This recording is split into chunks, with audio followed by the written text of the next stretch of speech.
Bakı şəhəri Sabunçu rayonu Maştağa qəsəbəsi ərazisində fəaliyyət göstərən Adil Bərəkət MMC-yə məxsus süd və süd məhsullarının emalı müəssisəsində plandan kənar yoxlama keçirilib. Bu barədə Azərbaycan Qida Təhlükəsizliyi Agentliyi xəbər yayıb. Məlumatda bildirilib ki, yoxlama zamanı qida təhlükəsizliyi sayəsində texniki normativ hüquqi aktların və sanitariya norma və qaydalarının, eləcə də etiketlənmə ilə bağlı bir sıra tələblərin pozulduğu müəyyənləşib.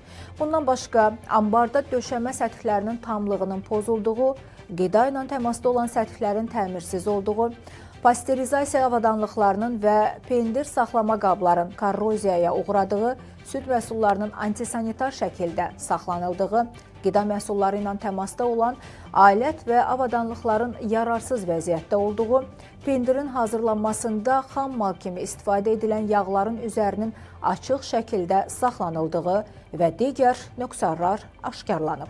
Uyğunsuzluqlarla bağlı obyekt rəhbərliyi barəsində inzibati xəta haqqında protokol tərtib olunub, hazır qidalardan nümunələr götürülərək laboratoriyalara təqdim edilib.